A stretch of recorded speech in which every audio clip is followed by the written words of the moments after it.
नमस्कार दर्शकों, स्वागत है आप सभी का आपके अपने चैनल स्वदेश लाइव पर। और मैं रत्नेश पांडे। तेजस्वी यादव ने आखिरकार सरेंडर कर ही दिया। कांग्रेस जो चाहती थी बिहार में, वो अंततः वो इच्छा पूरी होती हुई दिख रही है। सबसे पहले आप असदुद्दीन ओवैसी के ये बयान सुनिए, जिसकी वजह से तेजस्वी यादव टेंशन में है। तेजस्वी यादव की चिंता इस बात से बढ़ गई कि भाई असदुद्दीन ओवैसी बिहार में एक बार फिर पहुंच गए हैं। 2020 में इन्होंने ही सीमांचल के क्षेत्रों में तेजस्वी यादव का खेल बिगाड़ दिया था। एक बार फिर असदुद्दीन ओवैसी के ये बयान चर्चा में हैं। ये बयान आप सुनिए पहले, इसके बाद आगे की चर्चा हम करेंगे। आपसे ये भी कहना चाह रहा हूं कि तौसीफ आलम साहब आज अल्हम्दुलिल्लाह मजलिस इत्तेहादुल मुस्लिमीन में शामिल हो चुके हैं। मैं आपको ये बताना चाह रहा हूं कि मजलिस इत्तेहादुल मुस्लिमीन ने फैसला लिया है कि इंशाअल्लाह ताला आइंदा जब विधानसभा के चुनाव होंगे तो बहादुरगंज से इंशाअल्लाह तौसीफ आलम साहब मजलिस इत्तेहादुल मुस्लिमीन के उम्मीदवार भी होंगे और इंशाअल्लाह ताला आप तमाम लोग उनको अपनी दुआ और वोटों से यहां से अपना नया विधायक और एमएलए भी मुंतखब करेंगे। मुझे इस बात की पूरी उम्मीद है कि 4 भाग गए थे अपना ईमान बेचकर, ये 4 भाग गए थे। अब इंशाअल्लाह 24 आएंगे इंशाअल्लाह ताला। 4 भागे तो 24 आएंगे और जिन्होंने इनको भगाया हम तुमको भगाएंगे बिहार में इंशाअल्लाह ताला। तो आपने एआईएमआईएम के राष्ट्रीय अध्यक्ष असदुद्दीन ओवैसी के बयान सुने।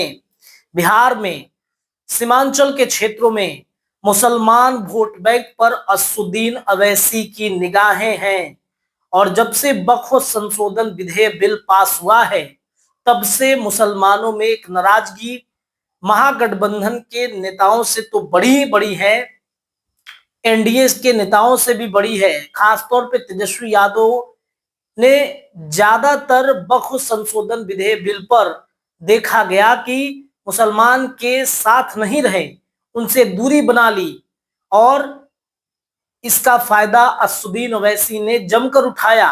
उन्होंने एक रात माफ कीजिएगा, लाइट बंद कर वक्फ संशोधन विधेयक बिल का विरोध करने की भी बातचीत कही थी।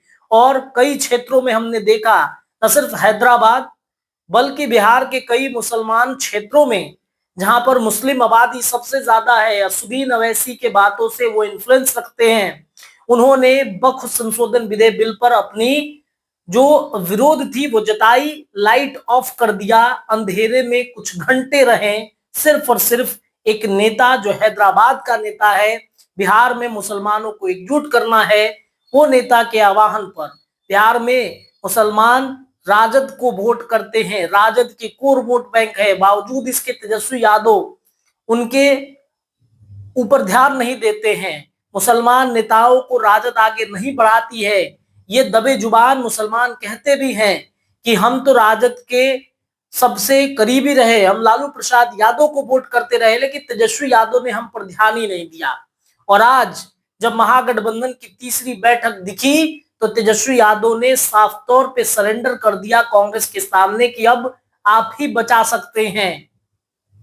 अल्लावरू जो बिहार कांग्रेस के प्रभारी हैं, इसके अलावा कांग्रेस के तमाम जिला समिति के नेता पहुंचे थे वहां पर कुछ दिन पहले, 2-3 दिन पहले की बात है, जब कांग्रेस ने अपने सभी जिला कमेटी के नेताओं को बुलाकर बैठकें की और एक टास्क दिया गया। और वही काम अब महागठबंधन के तमाम गठबंधन के नेताओं ने किया है। सभी जिला समिति के बड़े नेताओं को बुलाकर बैठकें की और इस बैठक में फैसला लिया गया कि भाई तेजस्वी यादव को प्रमोट करना है। क्या असदुद्दीन ओवैसी से तेजस्वी यादव डर गए हैं और इस वजह से कांग्रेस के सामने वो कह रहे हैं कि भाई अब आप लोग हमें प्रमोट कीजिए, जिला में जाइए, हमारे कामों को बताइए, हमने क्या क्या किया है वो सभी बिहार के जनता को बताइए। ये बताना जरूरी है। अगर आप नहीं बताएंगे तो शायद जो बिहार है वो तेजस्वी यादव को ढूंढ रहा है मुख्यमंत्री बनाने के लिए कि मुख्यमंत्री बनाएंगे। शायद अगर हमारे कामों को आप लोग प्रचार प्रसारित नहीं करेंगे तो एक बार फिर नीतीश कुमार और एनडीए गठबंधन की सरकार बिहार में बन जाएगी। और सबसे बड़ी बात यह है कि सीमांचल के क्षेत्र में जहां असदुद्दीन अवैसी की पकड़ है तो कांग्रेस की भी मजबूती सबसे ज्यादा है। और इस वजह से तेजस्वी यादव ने कांग्रेस के सामने सरेंडर कर दिया आज, और ये कह दिया कि भाई मुझे प्रमोट कीजिए। 17 महीने जो हम नीतीश सरकार के साथ रहे, जदयू के साथ रहे, जो हमने काम किया है उस काम को प्रचारित कीजिए, जो नौकरी हमने दिया है उस नौकरी का प्रचार प्रसार कीजिए। यानी कि आखिरकार जो कांग्रेस कभी राजद के साथ सरेंडर रहती थी, आज तेजस्वी यादव को कांग्रेस के सामने सरेंडर होना पड़ा और ये कहना पड़ा कि भाई मुझे प्रमोट कीजिए। क्या असदुद्दीन अवैसी से डर गए हैं? 2020 के विधानसभा चुनाव में भी असदुद्दीन अवैसी ने सीमांचल के कुछ क्षेत्रों में, हैदराबाद का एक नेता आता है बिहार में, मुसलमानों को एकजुट करता है और उसका असर भी 2020 में देखने को मिला। कई सीटों पर असदुद्दीन अवैसी की पार्टी ने जीत हासिल की। भले ही आज उनके विधायक कहीं और हैं, तोड़ लिए गए, टूट करके चले गए अलग अलग दलों में, लेकिन एक ताकत तो दिखा दिया ना, एक जनाधार तो असदुद्दीन अवैसी ने बता दिया कि हमारे पास है। और इस वजह से तेजस्वी डरे हुए हैं। मुसलमान तो पहले से ही नाराज हैं राजद से, और असदुद्दीन अवैसी 4 से 40 सीटों पर कब पहुंच जाएंगे ये कोई नहीं जानता है। वक्फ संशोधन विधेयक बिल एक बड़ा हथियार है मुसलमानों के पास, उसके खिलाफत में तेजस्वी यादव बहुत बढ़ चढ़ के हिस्सा नहीं ले रहे थे, सिर्फ बयानबाजी कर रहे थे। और अवैसी के बयान ने ये साफ तौर पे जाहिर कर दिया है कि खेल कुछ बड़ा करने पहुंचे हैं अवैसी। अब कौन सा खेल करेंगे? तेजस्वी को डैमेज करेंगे। राजद के पीछे एक तरफ प्रशांत किशोर लगे हैं, दूसरे तरफ अब अवैसी की बारी है। बड़े खेल की तैयारी असदुद्दीन अवैसी और प्रशांत किशोर बिहार में कर रहे हैं।